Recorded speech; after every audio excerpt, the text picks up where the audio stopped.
of this particular transit service, and of course, how this preventative maintenance project is going to be utilized in that particular area.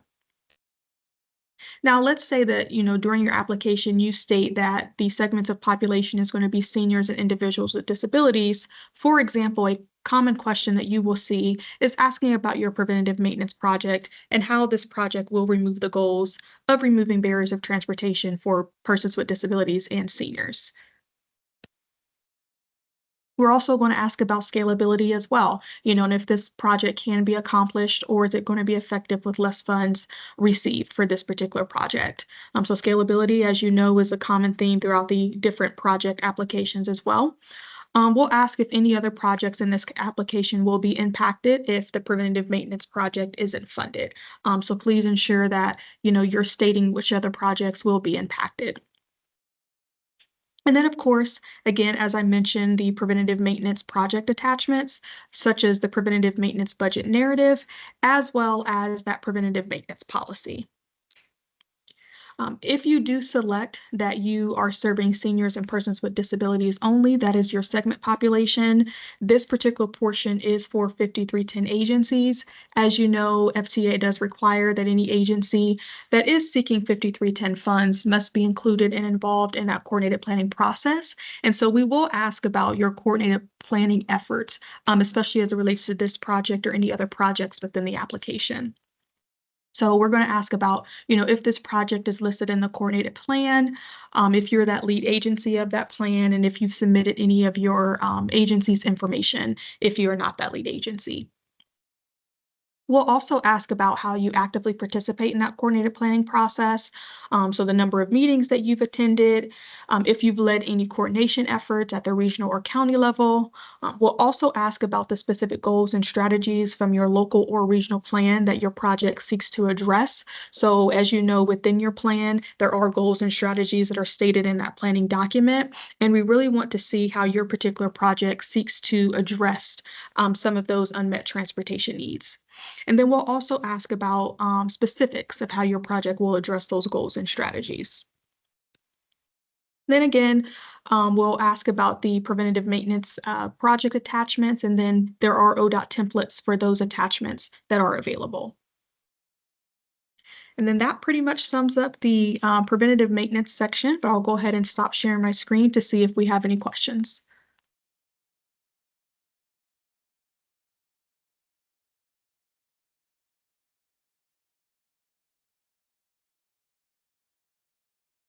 So it looks like we have a question. It says director, but I'm not specifically sure who this is. It says, Kiera, isn't preventative maintenance used only on current 5310 funded vehicles in the fleet?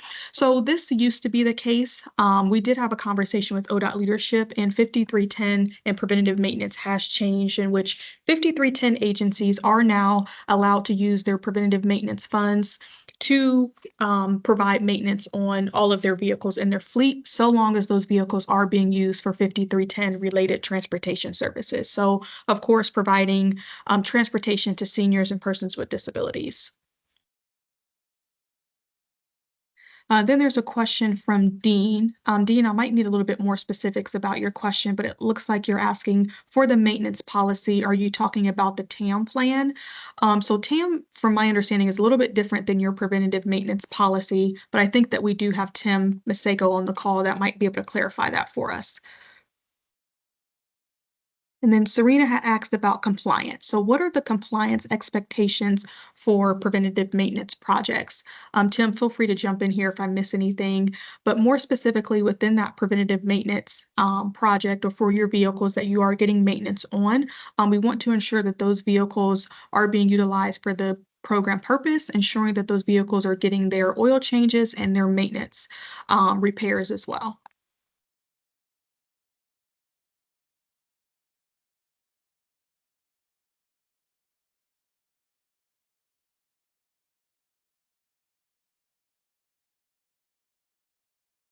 And it looks like Tim did go ahead and jump in and state, yes, that TAM plan is different than the vehicle maintenance policy.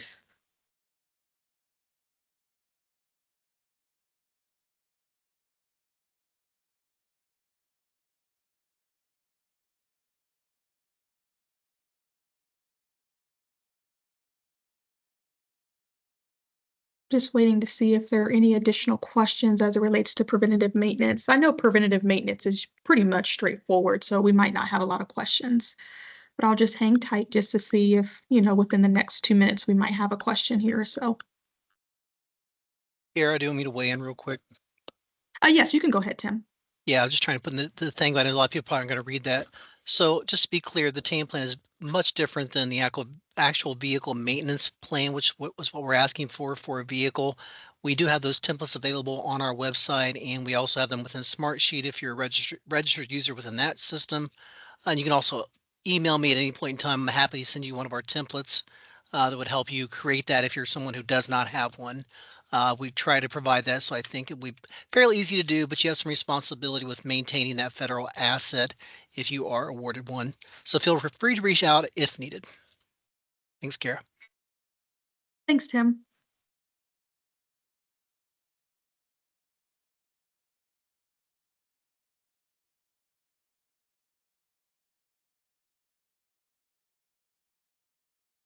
And it doesn't look like we have any additional questions that's coming in. Oh, looks like we do. Okay, so there was a question about the local match. I didn't catch that. What was the local match for this project? So the local match is 20%. This is a capital project, so the local match is 20%.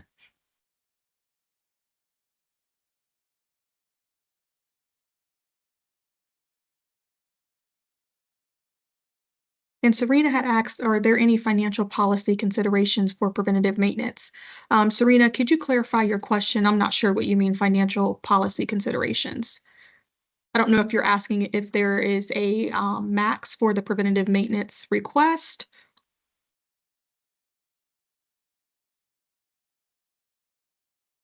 So for reimbursement of preventative maintenance. So it sounds like, so Serena, I'm going to try to answer this question. Let me know if you need a little bit more information. But for reimbursement specifically, what ODOT will send to any agency that does receive a preventative maintenance grant or preventative maintenance project is the preventative maintenance reimbursement sheet where agencies can put in their expenses each quarter. What we will request each quarter is that project cost report, which demonstrates all of the repairs or maintenance that you've received or expenses for this particular project that's been recorded in your financial system. So that is one of the financial considerations or financial documents that we will request.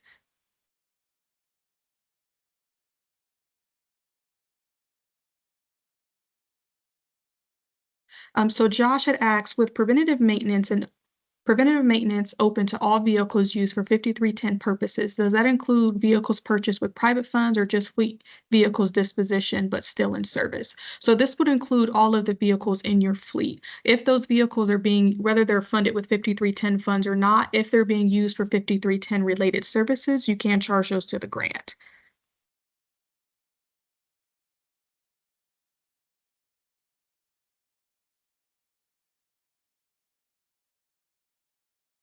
Here, it looks like the Mary McLeod folks had a question that kind of got lost in the mix. They ask, do preventative maintenance funds apply to vehicle inspections? So thanks Jesse for catching that. So preventative maintenance funds apply to the maintenance of your vehicles. So any repairs that you're getting on those vehicles, anything in which you have to take the vehicle to a shop to get a repair done for would be eligible on the preventative maintenance. Anything else is not an eligible cost.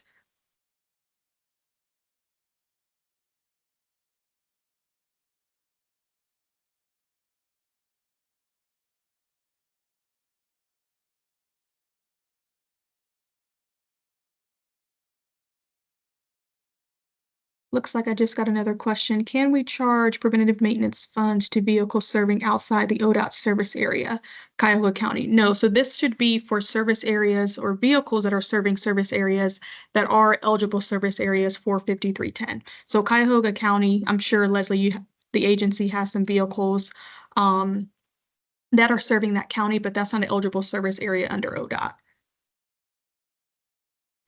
And Kira, I can take these next two questions. They're related. And the answer is yes. Facility maintenance will fall under preventative maintenance. This hasn't been allowed before, but it is now. So we're currently working on updating those preventative maintenance templates to include that. So you'll see those on there once we get those out to you guys. So yes, facility maintenance is considered preventative maintenance, and it will be included if you were awarded any kind of preventative maintenance from ODOT on those templates that you'll get once we get those out the door to you guys. So hopefully that answers your questions. And it looks like there was a question that came in from Steve. Cost of our own mechanic are included. So yes, on a preventative maintenance grant, you can include the cost of your mechanic. That does service your 5310 vehicles, the vehicles that are in your fleet. However, you will need to have an approved what's called a 2 CFR 200, where the salary of that mechanic and the work that that mechanic is doing is approved before that can be approved for reimbursement.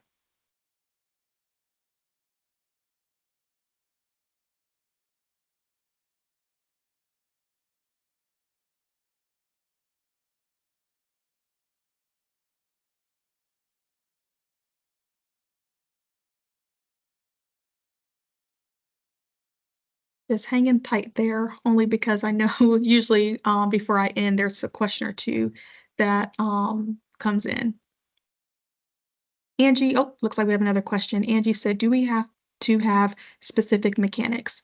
So you don't have to have specific mechanics, but Angie, you might want to clarify for me what you mean specific mechanics.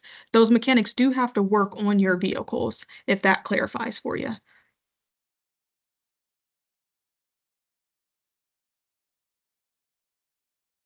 And that mechanic, also to Angie, that mechanic should be in-house, or this is for anyone in general. That mechanic should be in-house. You can't pay the salary of a mechanic that might work in an outside shop.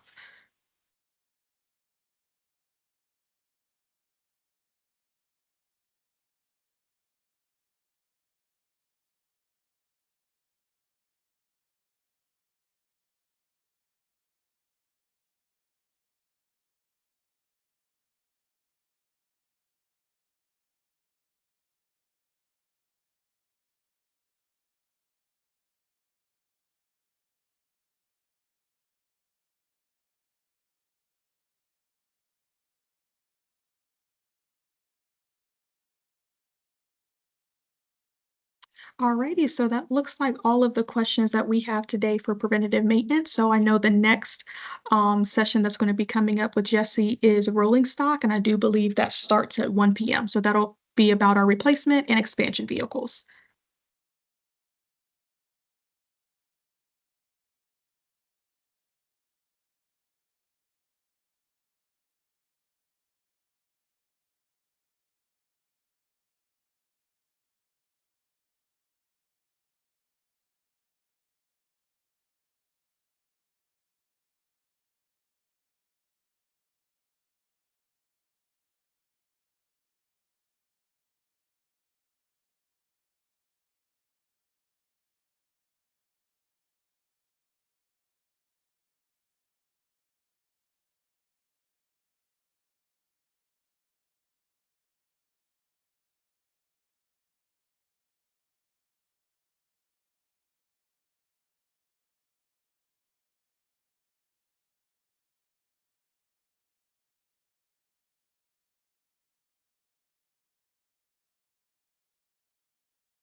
All right, everybody, the wheels on the bus go round and round. It is 1 p.m. and we're going to jump into the next segment of the workshop here, which is going to cover rolling stock projects, also known as vehicle projects. So just really quick before I start yapping here, can I just get some thumbs up that you can see my screen and hear me okay?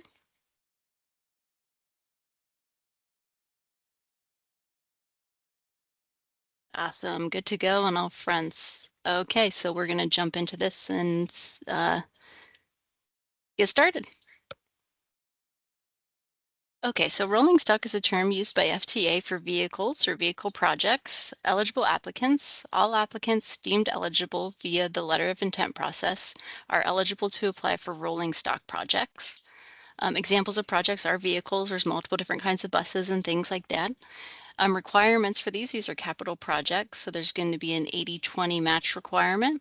There are some procurement considerations, and then we'll talk a little bit about ODOT's vehicle co-op contract and what that may or may not mean for you if you're awarded a vehicle project.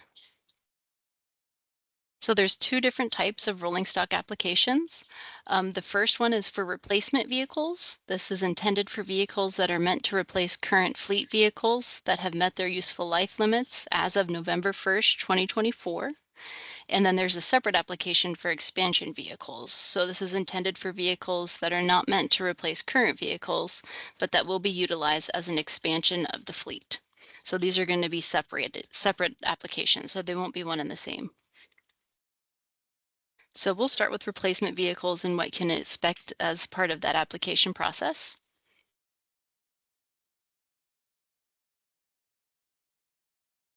So replacement vehicle application, each vehicle to be replaced is to be considered a separate project and should be handled individually in the application. So for example, ABC Transit wants to apply for 3 replacement MMVs. ABC Transit will indicate on the application they will be requesting 3 replacement MMV vehicles. 3 separate forms will generate for each vehicle. A vehicle cost worksheet will need to be submitted for each vehicle if the agency is utilizing the ODOT co-op contract, which we'll talk about a little bit more in depth later on in the presentation. So ODOT's vehicle co-op contract. ODOT's vehicle co-op contract allows transit agencies to purchase vehicles by passing the individual procurement of them. So currently on ODOT's vehicle co-op contract, we have modified minivans, accessible vehicles, electric, low floor, and gas, light transit narrow body, light transit vehicles fiberglass over steel, light transit vehicle honeycomb, and light transit low floor vehicles. So we have multiple different types of vehicles on the co-op contract that agencies that are awarded funding can choose from. If you are unsure what type of vehicle you'd like to apply for that is available on ODOT's co-op contract, we have the ODOT Vehicle Catalog and Selection Guide. So this includes a full overview of all vehicle types, features, floor plans, and options available on the vehicles on that co-op contract. The link is available here, but it's also always available, if you just search ODOT Vehicle Catalog and Selection Guide, it'll pop up. You can download it and look at it at any time. So this is a great way to just take a look at the vehicles a little closer in detail and see what you may want to apply for. So for urban and small urban systems can utilize the co-op contract with ODOT concurrence, but for vehicles that are not on the co-op contract or for vehicles that you may already have on your own agency's co-op contract, you'll be responsible for conducting a federally sound procurement. So you can definitely do that, but you are responsible for that. So just as a heads up, there's multiple different ways to do it. Our rural agencies and our 5310 agencies that we fund are required for the co-op contract just because those are mostly the vehicles that they utilize. But if you're small urban and urban, you have the option to do either or. So the rolling stock application for all of our applicants, regardless, there's not a whole lot of breaking out here. For replacement vehicles, that's where we'll start. So the first thing you'll want to select is how many replacement vehicle projects you're requesting, and then the segments of population served by the replacement vehicle project, if it's general public or if it's seniors and individuals with disabilities. So you have the option to choose up to 8 replacement vehicle projects. If more are being requested, just submit another application on top of this one with that other amount. So if you're applying for 12 vehicles, you would do 8 on this one, and then you submit a separate replacement application for the additional 4. Then we have some project justification where we want you to provide a narrative of the justification for the replacement vehicles you're applying for. And then how will the replacement vehicle project or projects address a backlog of vehicle needs? So we want you to provide a narrative on that as well.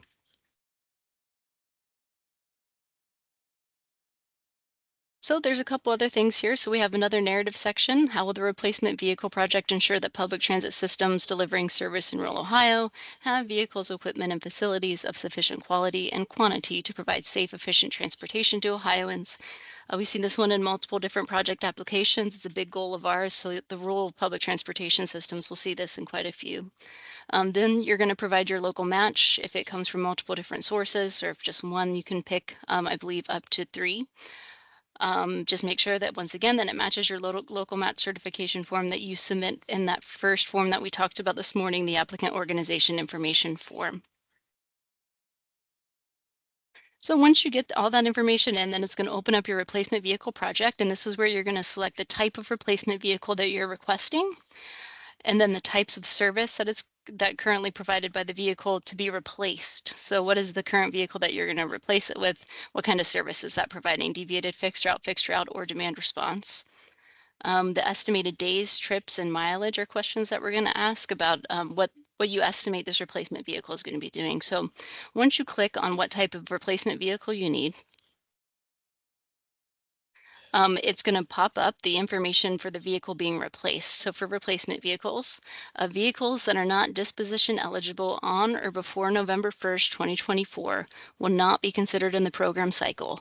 So just make sure when you're thinking through which vehicles you want to be replacing that they meet those disposition requirements as of November 1st, 2024. Otherwise, if they do not, then you'll have to wait until the next cycle to apply for replacement vehicle. So we asked for the replacement vehicle VIN, the vehicle year, the vehicle mileage, and the vehicle type.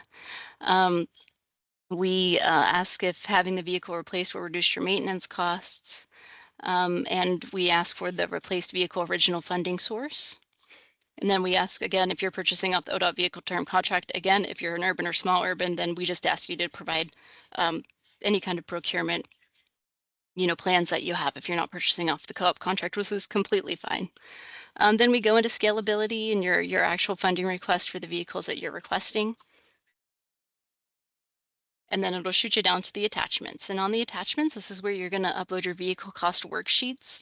The vehicle cost worksheets for all the vehicles are separated out onto that resources page that we mentioned earlier. So you'll be able to download them based on the vehicles you're applying for.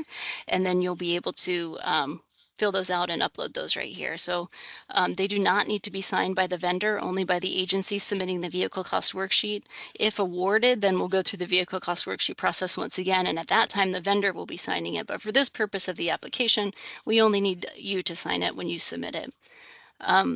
So those vehicle cost worksheets are available on the website. If you're applying for a different vehicle that is not on the co-op contract, or there's not a vehicle cost worksheet attached to it, then we'll just ask for other documentation about the vehicles that you would like to purchase.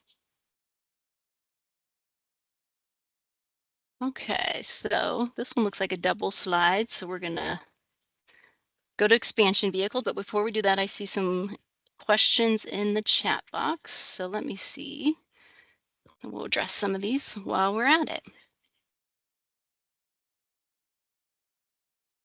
Okay, I see Spencer was able to ask that question, or answer that question. That's correct.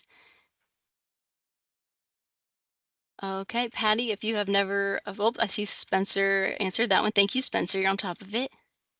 What are, okay, so James, I see your question. Would our plan to add fixed route service and purchase 5 low floor vehicles be considered an expansion or replacement vehicle project? That sounds really like an expansion vehicle project more than a replacement. So just keep in mind, if you're applying for replacement vehicles, you need to provide the information of the vehicles they will be replacing.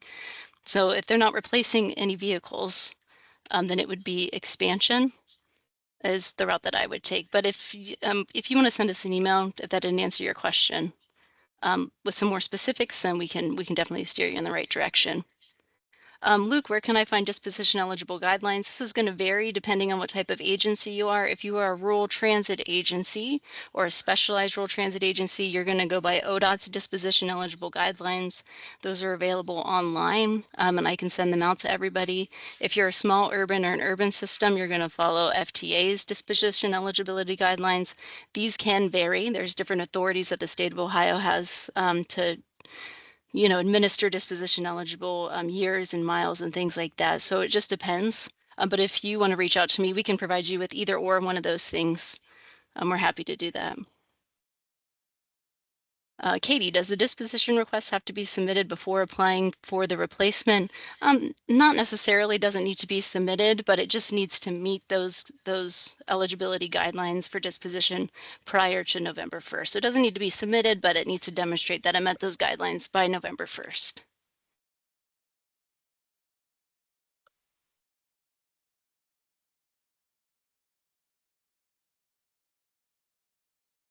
Okay. All right, the wheels on the bus keep going around and around. We're going to jump into expansion vehicles. So if you're applying for expansion vehicles, each vehicle is to be considered a separate project and should be handled individually in the application. If you're applying for vehicles for different use, vehicle type, or price, you will need to submit an application for each unique use, vehicle type, and price of expansion vehicle projects. So for example, ABC Transit wants to apply one MMV and one LTV. They'll need to submit an application for the MMV and then another application for the LTV. So when you open your expansion vehicle application, this is the first thing that you're going to see. How many expansion vehicle projects are you requesting? And then the second question, are all requested vehicles for the same use, vehicle type, and price? So if the answer is yes, and you select 3 expansion vehicle projects, then you'll have 3 different, breakdowns of each vehicle. If you select no, then you'll need to submit another application if they're different. So if it's a different vehicle type, a different price, or for a different use. You can choose up to 8 expansion vehicles. If you're requesting more than 8, you just submit an additional application on top of the one that has the first 8. Then we're going to ask you for project justification, population served in primary service area, and local match sources.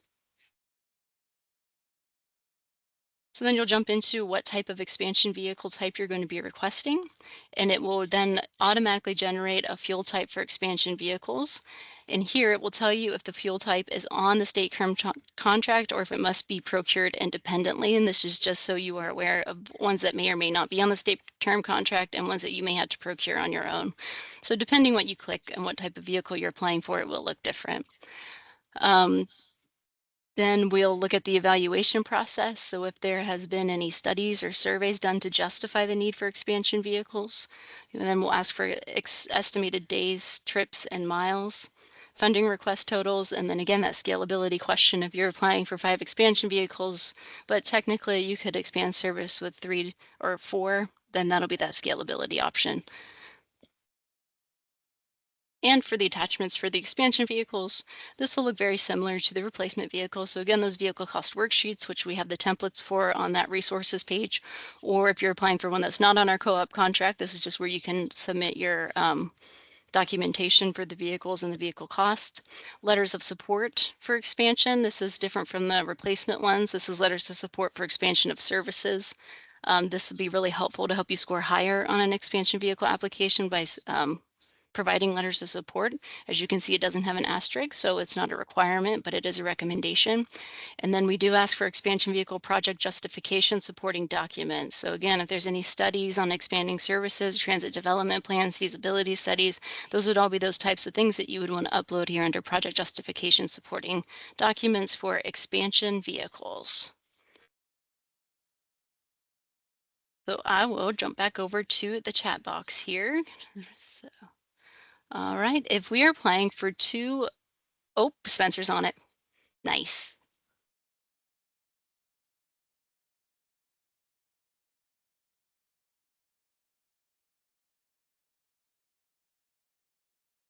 So this vehicle application for both replacement and expansion should be pretty straightforward. We tried to make it as easy as possible. in the most efficient way we could with all the different vehicle types and things like that. But again, it will look very different depending on the agency that applying and depending on the vehicle types that you're applying for, and that's okay. So if you have any questions along the way or you just want to clarify something before you hit submit, please reach out to us and we're happy to guide you in the right direction. So we'll wait a couple minutes here. Any more questions about rolling stock or vehicles, expansion versus replacement, or what kind of vehicles are on the state term contract? Please feel free to add it into the chat box now.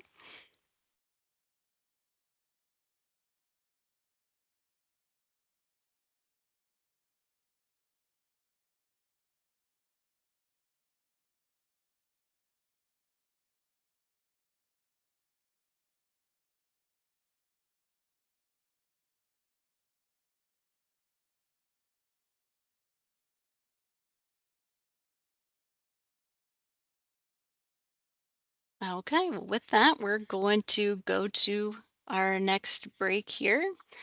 And it looks like we're going to reconvene at 2 o'clock from 2 to 2:45. Crystal Brewer will be presenting on mobility management and planning projects. So we'll meet back here at 2 o'clock. Feel free to hang out or hop off and hop back on if you're sticking around.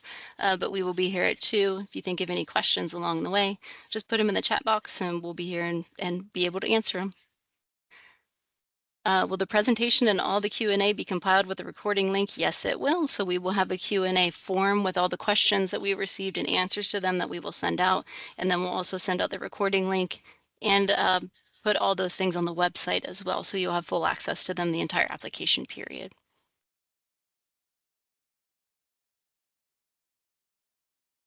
Yep, no problem.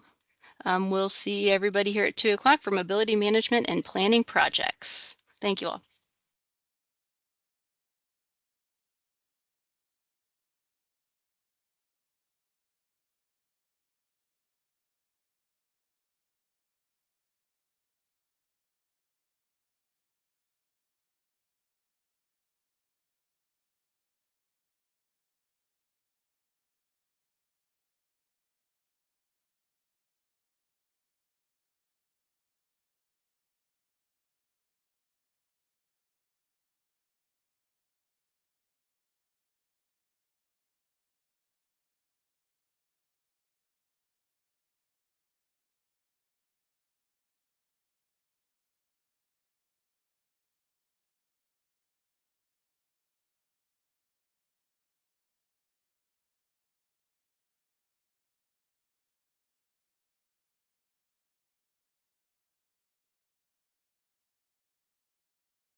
Hi everyone, I just want to test and make sure my microphone works. Can I get a thumbs up?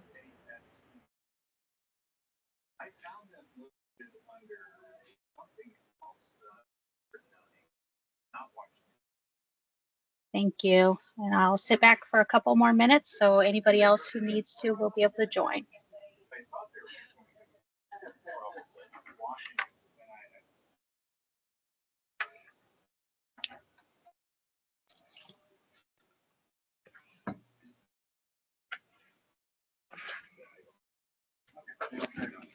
But it could be.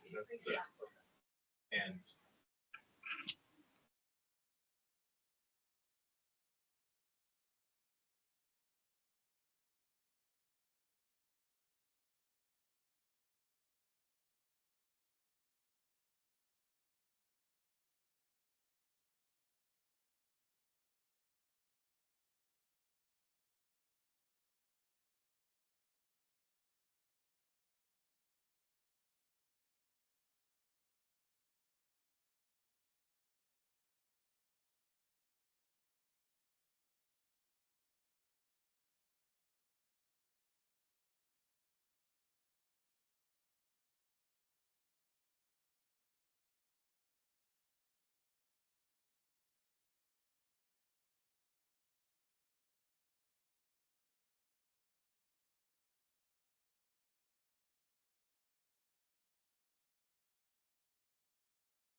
Hi everyone, I'm Crystal Brewer and I'll be going over the mobility management and planning project applications with you.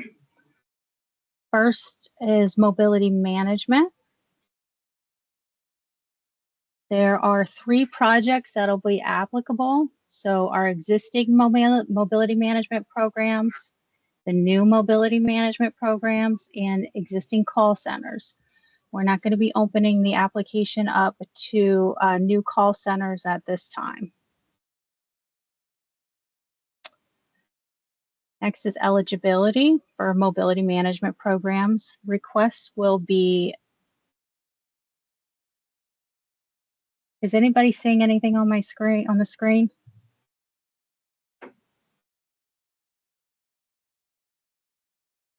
Crystal, I'm not seeing anything on the screen. Okay, it said it was sharing. What about now? Yep, we got it. All right, perfect. So eligibility requests will be evaluated against funding and needs. As a lot of you already know, there were a lot of cuts to the 5310s and 5311s, and mobility management is a part of that. So you may see some of that this year. We don't know what the expectations will be. We're going to have to see what comes in. Again, no new call centers will be eligible for funding, and you must complete an application for each project type. So if your agency is doing a mobility management and you already have an existing call center, you're not going to combine those on your application. You'll do 2 separate applications. If you have multiple counties, but it's the same type, so if you're doing multiple county mobility management programs, those can go on the same application.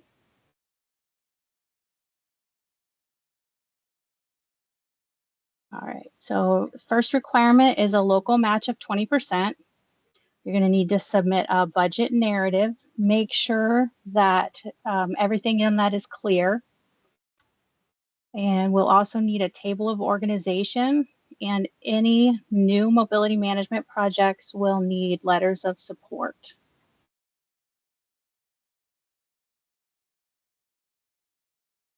Okay, so we'll start with the mobility management application.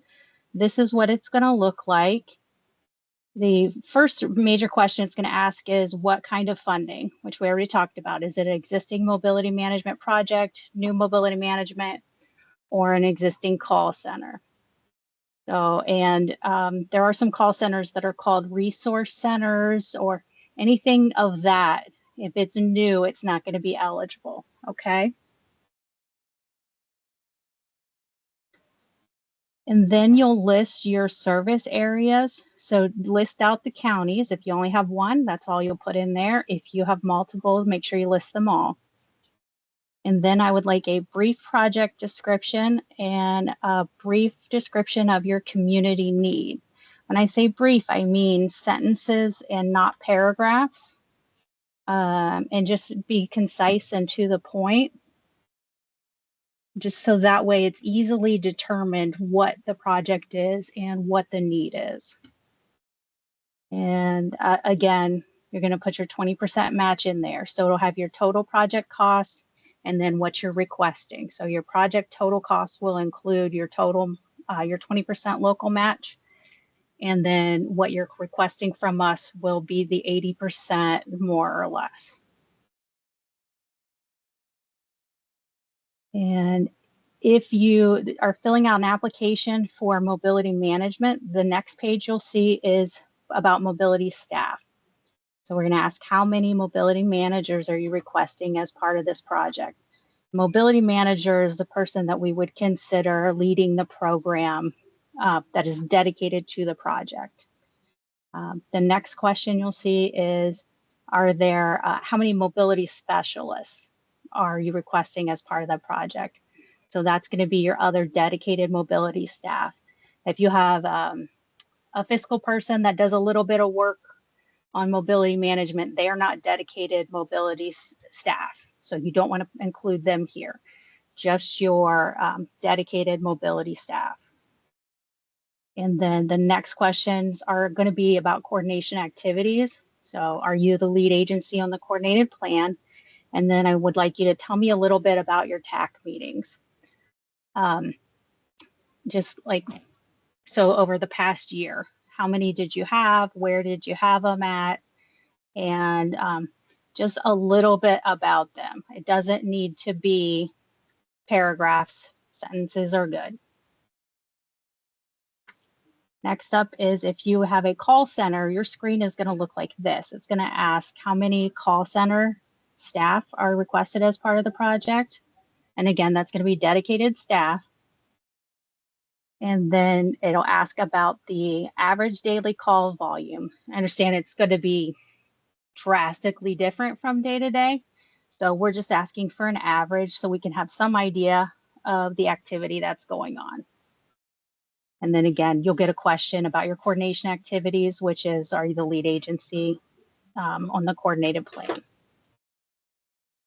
And the biggest change for this year with the mobility management grant is the application is that we're asking you to create project goals.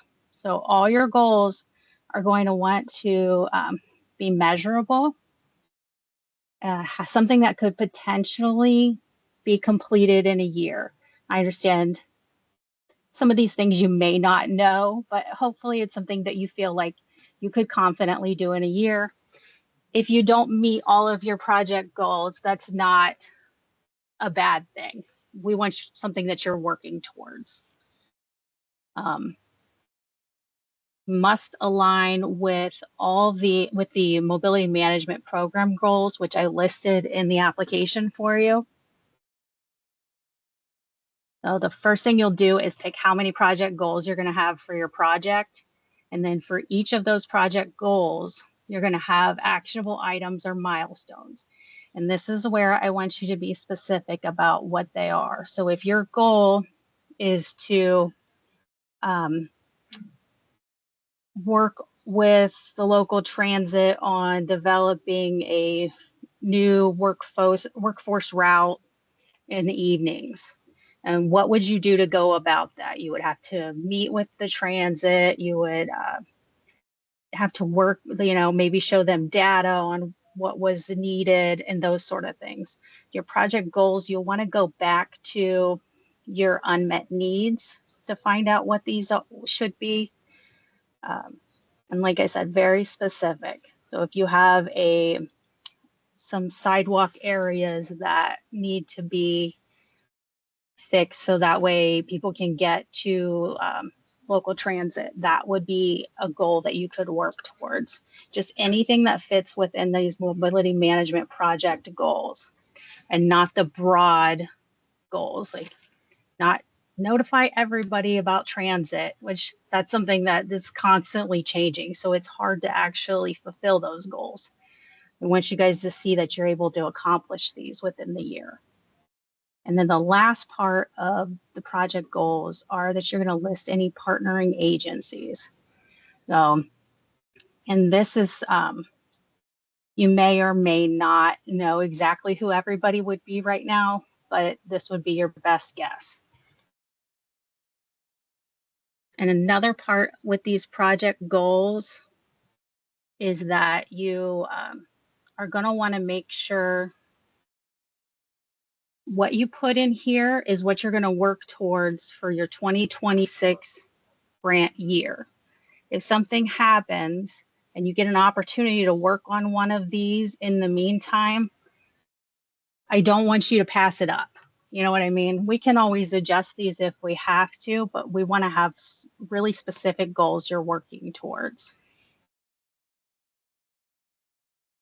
The next part is project scalability. So, if you've listened to anything today, we've talked about this a lot. So you're going to let us know, is it scalable? If it is, you're going to tell us what the minimum it could be funded at and what the scope changes would be. And if it's not, you have to sign off that you understand that if we can't fund it at 100%, then we won't fund it if we're unable to. So, and then for both, you're going to put in what the impact would be if the project is not funded. So, and those are really good places for you to, on top of those.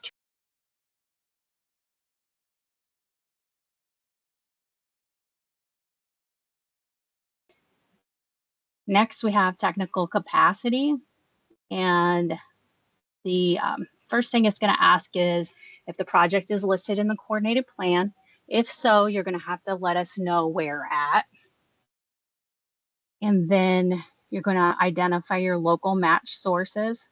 Just a reminder that local match can't be FTA or transit reserve funds.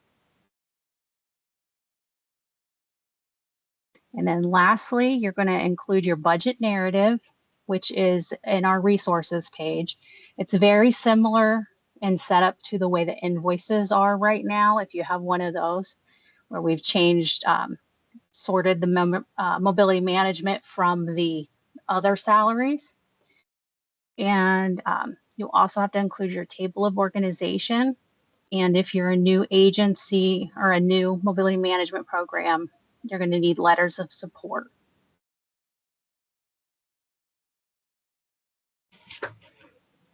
And that's it for mobility management. We'll move on to planning projects, which is sorted into two different categories. The first is our general planning projects. So if you are working for a local coordinated plan, feasibility study, transit development planning, long-range planning, or other type of plan project, you're going to need to fill out the planning projects application, which is different from the regional planning. Regional planning projects have their own application this year. We will be funding existing regional mobility management planning projects.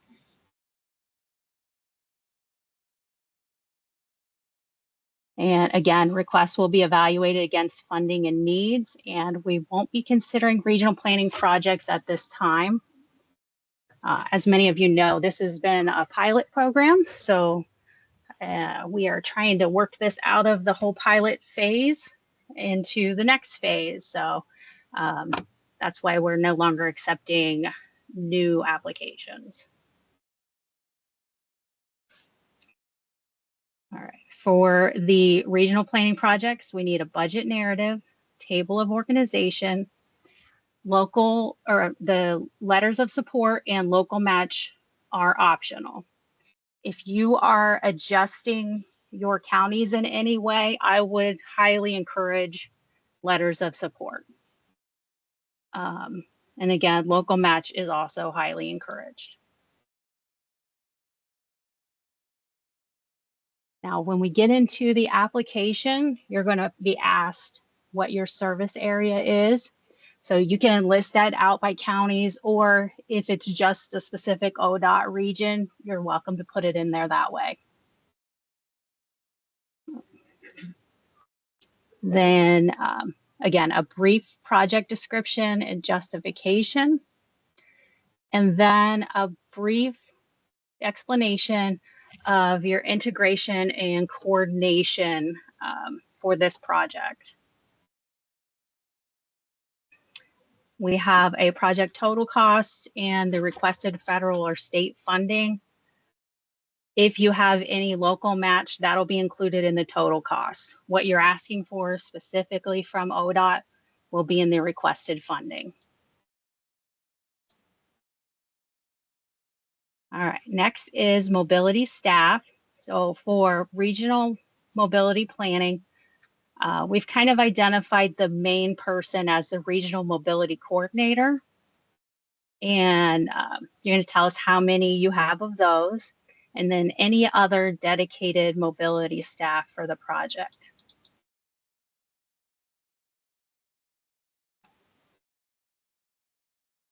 And the next is coordinated activities. So you'll let us know if you're the lead agency on a current regional coordinated plan and the expected or the plan completion date. If not, you're going to give us the expected completion date. And then you'll give us a summarization of some of your planning meetings. I wasn't sure what everybody was calling them. Some have been calling them TAC, some have been calling them other things. But basically the planning meetings that are going into your regional coordinated plan that are helping you form that. Oh, give us a brief description of when and where those took place, a brief summary of those meetings, and who the regular attendees of those meetings are. This is just going to give us some idea of what's the differences in each program to help us, because right now we don't have a lot of guidelines. So hopefully that'll help us with that. Next, we have project goals. This is just like with mobility management.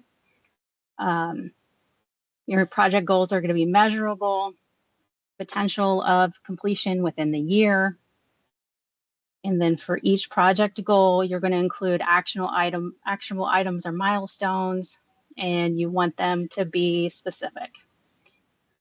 And once you get those done, you'll include the partnering agencies for each goal. So again, these goals should line up with the mobility management program goals. And then the years will be different from mobility management, but you will have some similarities. So you can include if you're putting your plan together as one of your goals and what your actionable items would be in that. Project scalability, you're going to let us know if it's scalable. If so, what's the minimum and what will the scope changes be? If it's not, you're going to let us know. You're going to confirm that if we can't fund it at 100%, you know that it won't be funded. That doesn't mean that we don't plan to do any of that. That just means we need you to know that there might be a chance that we can't do it at 100%. And if you're saying you can't do it at 100%, we just need to know that. And then again, impact if the program is not funded. Here we have the technical capacity. You're going to let us know where it's at in the coordinated plan. In here, I've put a place for you to know that although there isn't regional guidance, you'll still be expected to meet the invoice and program report guidance that's in the mobility management program guidance. So those dates will be the same for you. Those aren't going to change. And if you have local match sources, you'll identify those. And again, it can't be FTA or transit reserve funds. And lastly, you're going to submit the budget narrative, which can be found on the resource page, a table of organization, and it's optional if you want to do letters of support. Like I said, if you're adjusting your counties in any way, I recommend that you get letters of support from those counties. That's all I have. So let me take a look at what questions have come in.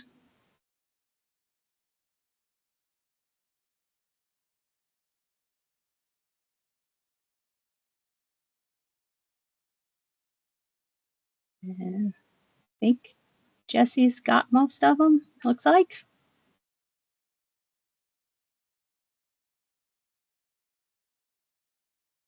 For mobility management letters of support, if you are a new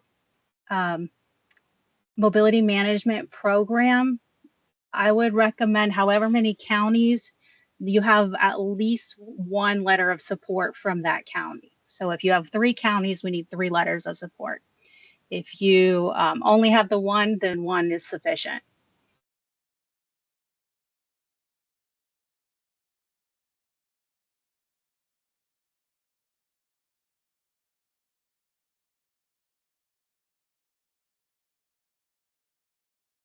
Okay, any last questions?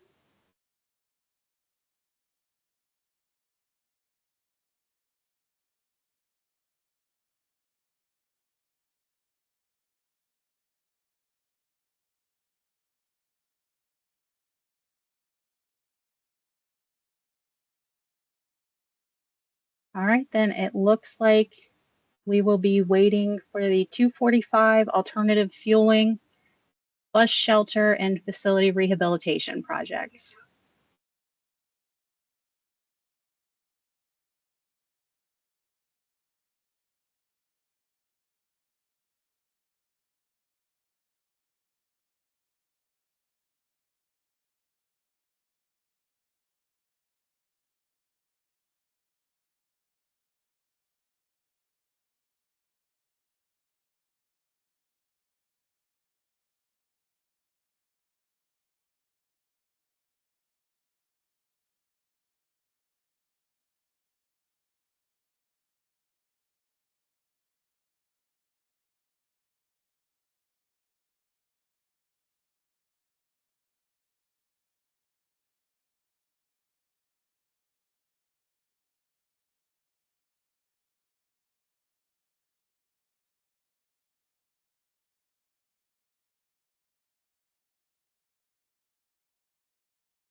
Good afternoon, everyone. My name is Spencer Smith. I'm the Urban Transit Coordinator for the ODOT Office of Transit. Can I just get some thumbs up or something so I know you guys can hear me?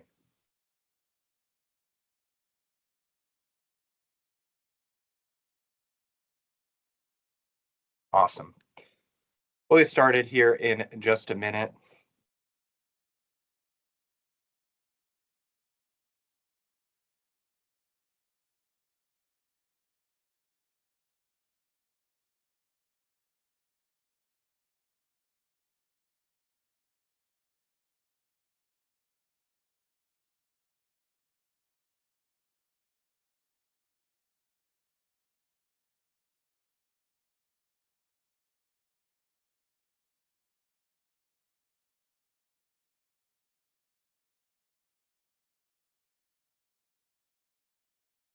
All right, so this next session, we're going to be going over 3 different applications within this program cycle, all related to infrastructure. We're going to go through alternate fueling infrastructure, bus shelters, and facility projects. So for all of these future projects here, the goal is to provide financial support to the subrecipients across the state for capital infrastructure projects. This is only going to apply to our general public, so our 5311s and 5307 agencies across the states that will be eligible for these infrastructure projects. So for the alternate fueling infrastructure projects, so this is going to apply to any type of projects. It could be electrical, propane, natural gas, anything that isn't gasoline or diesel fueling projects. So what we're looking for here at the beginning of the application is whether or not you currently have alternative fueling infrastructure already in place, and then asking about, if so, what kind of alternate fueling infrastructure that it's going to be. And depending on your answer, we might have some additional questions related to who's your natural gas supplier, who's your electrical supplier, and those kind of questions that will pop up in the form. You're also going to see on this, and most projects that are going to be eligible underneath OTP2, which this application specifically is only eligible underneath OTP2 for this project justification. And with the way that the criteria is going to be set up this year, we're only going to applying criteria in OTP2 projects as they apply directly to your project. So if a project does not have any type of effect on regionalization, that's not the purpose of the project. Alternate fueling infrastructure, for instance, is a good example of this. Then we're just not going to count. You're not going to get a 0 in that category, and instead we just won't score your project underneath that category. That way we can make sure that everyone's only being graded on the criteria that are relevant to their project. So it's pretty open-ended here for the projectification. I'd reference you to the OTP2 or later on the rural 5339 criteria in order to determine what you want to put in your project justification. So if you are filling out this form and you state that you have not had any alternate fueling infrastructure already installed for your agency, we're going to ask for you to provide a plan, an alternate fueling plan, alternate energy plan that your agency will have had to have conducted in order to be considered for funding in this category. So at the end, you'll be asked to attach that, but in this specific section, call out what pages of your planning documents specifically reference this infrastructure investment. And like I was saying earlier, depending on what alternate fuel sources you select that your agency uses or plans to use, we're going to ask you for your service provider or your hydrogen supplier. This is more just for data collection and also so we know that you've thought about this and that you had conversations with those suppliers. So we're also going to be asking about if you have any collaborators on this project, local stakeholders that are interested, describe your relationships with those stakeholders. For this alternate fueling infrastructure underneath OTP2, you can be requesting either federal funding that can go up to 80% of the project, or if you already have federal funding in place, you can request ODOT to provide match assistance. Match assistance across all these programs is very competitive, so just keep that in mind when you are applying. Having scalability when you're asking for match assistance is usually pretty critical to the success of a project underneath this program. If it is state funding that's going to be matching a federal grant, we're going to ask for the federal grant information, a PID, if it's already been assigned to it, and the amount of federal funding that the state funding will be matching. New this year, we're rolling it out. We're kind of just dipping our toes in the water, is making funding commitments for not just 2026, but also for 2027. So some of these bigger infrastructure programs that I'm going to be going through may be eligible for funding to be committed both in 26 and 27. When you're filling out the form and you're looking at the project amount to be spent, if you type in anything that's going to be spent after January 1st, 2027, you'll get this prompt here that says, can funding to be spent after January 1st be committed in SFY 2027? And if you say yes, then we will consider it. If you say no, just a brief explanation of why funding can't be committed in the future year. Again, this is because this mostly applies to urban programs. If you're an urban agency, we're going to request your tip information, and if there's a PID number already assigned. Rural agencies, we request that if you're going to put in for an alternate fueling program, that you just reach out directly to us right now. We're being cautious in general about funding alternate fueling projects in rural areas. So if you could just reach out to me and we can just have a chat about it before you fill out an application for alternative fueling infrastructure. Again, that only applies to our rural transit agencies. So that's our alternate fueling infrastructure application. Now we're going to move on to bus shelters and transient waiting environment improvements. This is going to apply to both new and rehabilitation projects. At the beginning of the application, you're going to select whether or not it is new or rehabilitation, or perhaps both of them, and they'll set you up on the two different parts of the application, depending on which options you choose. Bus shelters, transit waiting environments can include a whole bunch of stuff. Our funding does have some flexibility if you want to get more creative about pedestrian access or bicycle access to your bus shelters or transit waiting environments. So like I said, there's going to be two paths in this application for new bus shelters and replacement bus shelters. For new bus shelters, you can see the questions here. As you can see, it's pretty straightforward, similar to the alternate fueling infrastructure, similar to other projects that are eligible underneath the OTP2 program. Again, for that project justification, you're only going to be scored underneath the criteria of which it makes sense for the project to be scored under. And I encourage you to review the criteria and with that in mind, try to make your case for what should or should not be included in the evaluation of your project.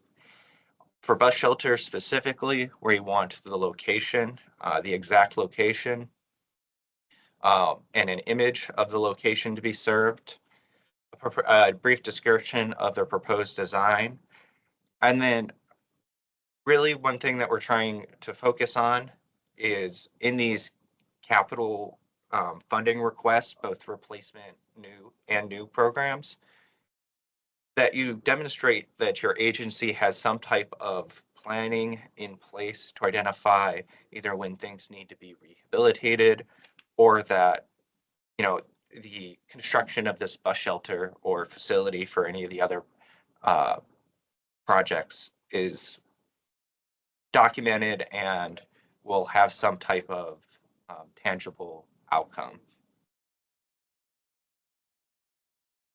Here are the questions and what they're going to look like for if you select a replacement bus shelter. Very similar to the new bus shelter. Just one less question in there. And so that is the bus shelter and transit waiting environment application. Pretty straightforward. We really tried to streamline it for you guys. So now we'll move on to facility projects. We don't have any questions on those two.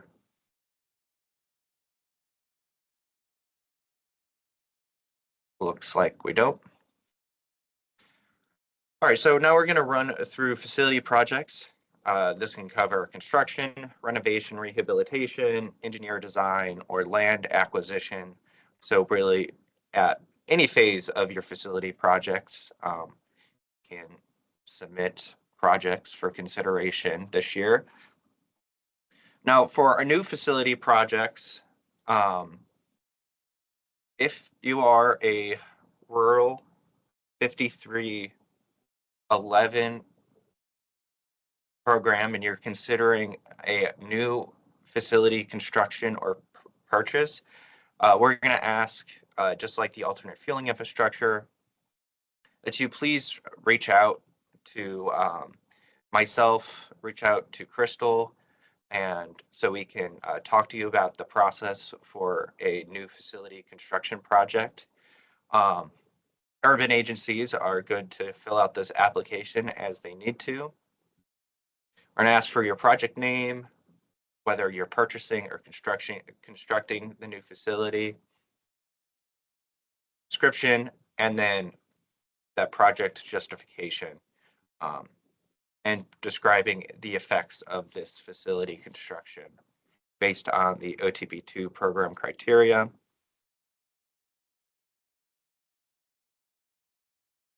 We're going to ask for the location.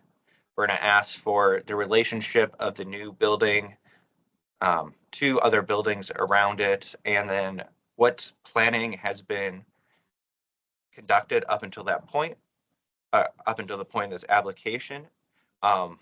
So if you've acquired the land, if you have conducted engineering and design, if you've passed your NEPA assessment, then you'll also get these pop-ups at the bottom. They'll ask you for the date that was completed. So make sure you have that information available when you fill out this application.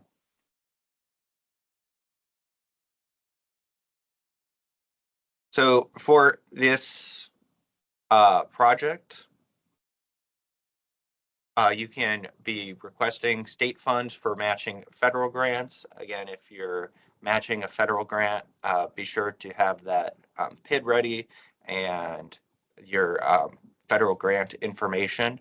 If you need a PID assigned, just reach out to me and I will get one made for you.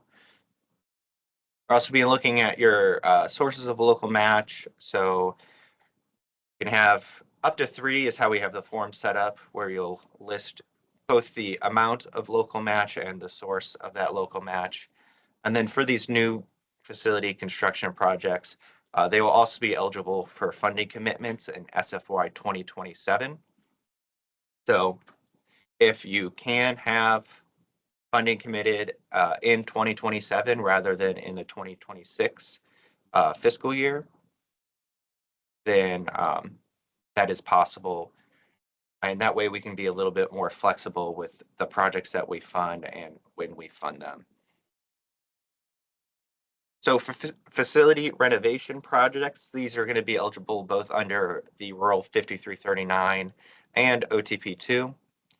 So that those two boxes at the top there pretty much are your selection of what program that you're asking to be considered under. So for rural programs, you'd likely select both, and urban programs would only select the preserve existing transit infrastructure option. Then you'll be prompted with the questions to answer for the criteria of both those two programs. So be sure to familiarize yourself with the criteria of both the programs. And when you're filling out those boxes, don't just copy and paste the same thing. Because likely what will happen is you'll score worse in one program than the other. So for these renovation projects, also be sure to have on hand how that facility was funded originally, whether it was federal, state, or local funding, and have some dates and have those dates on hand for when the engineering and design has been completed, and the environmental assessment if needed. If you have any questions on those, please feel free to reach out to us. We'll be more than happy to help you get that answer. So that concludes our infrastructure program funding. If anybody has any questions, go ahead and drop them in the chat and I'll see if I can answer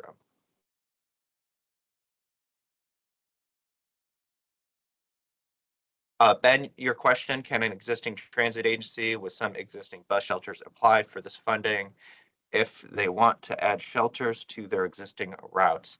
Yeah, so they could submit an application underneath the new bus shelters. If they are renovating the site of current bus shelters, then that would be the renovation option. If they're doing both, then they can select both and then they'll be scored differently.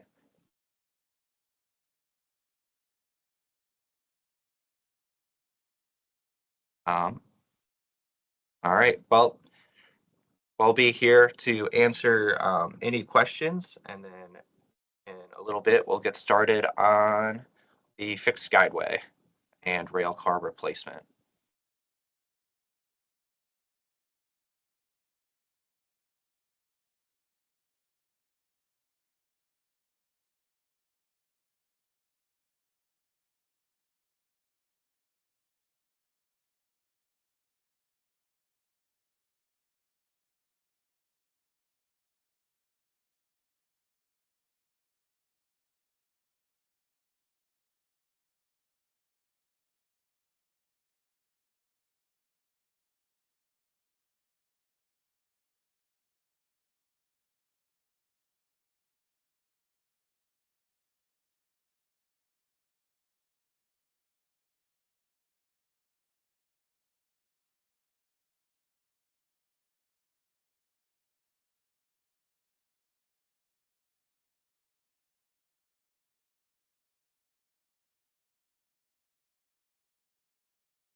Hello again. We'll get started here in just a second.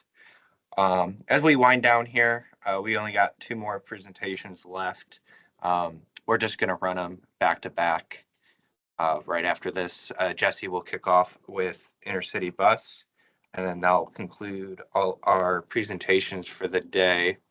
So if you're not a system running fixed guideway or rail cars or intercity buses, feel free to jump off whenever.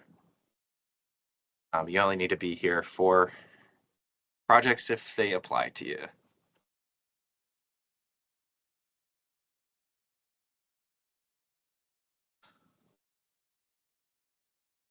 All right, so we'll get started on the fixed guideway and rail car replacement.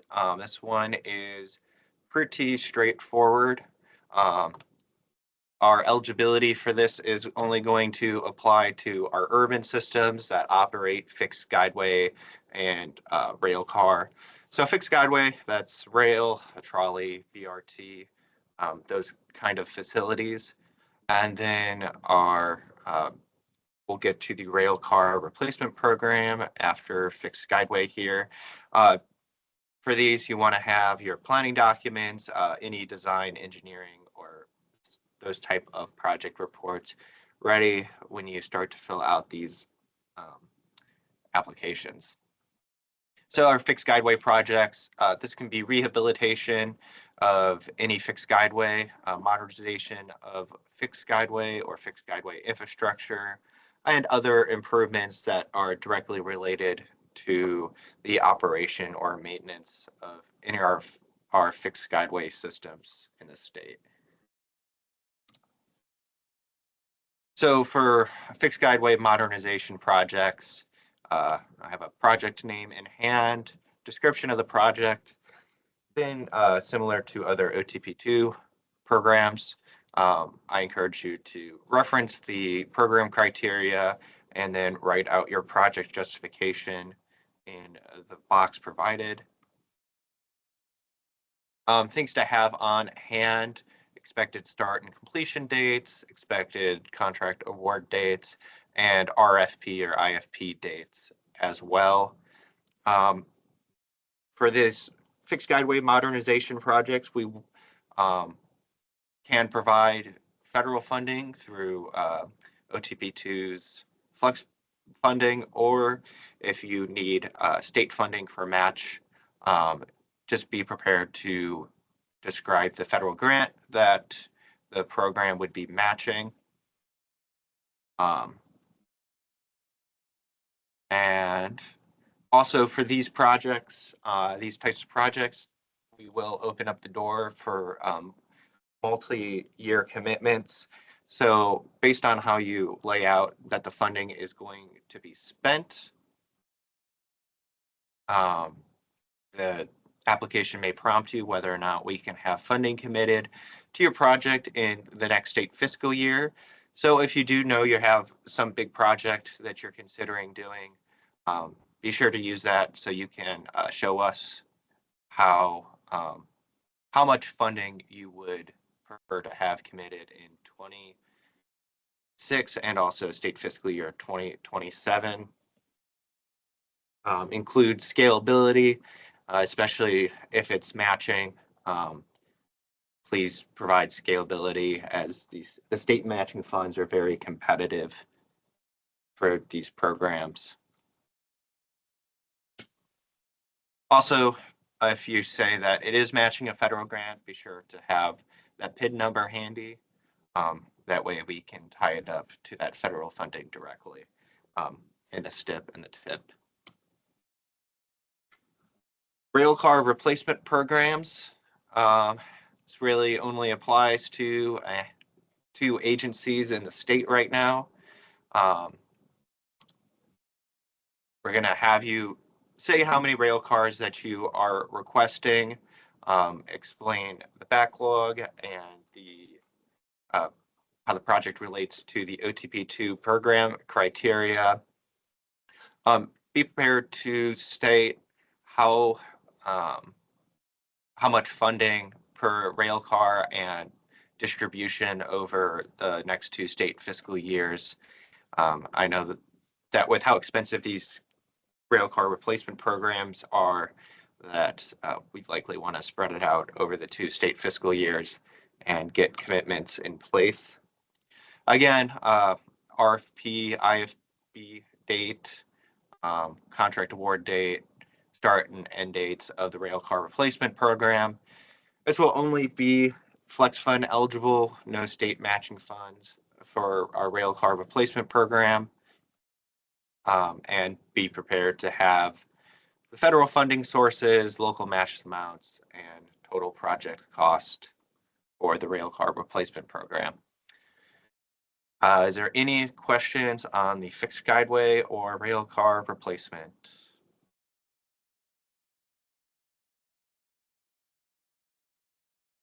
All right, well, we'll monitor the chat here while Jesse gets set up for the intercity bus. All right, thank you, Spencer. So we are going to end the day here with another just quick project presentation on a very specific project known as Intercity Bus, or 5311F. So Intercity Bus has its annual application as well, just like everything else. So for agencies planning to apply for intercity bus projects, eligible applicants are really applicants deemed eligible via the letter of intent process for intercity bus projects.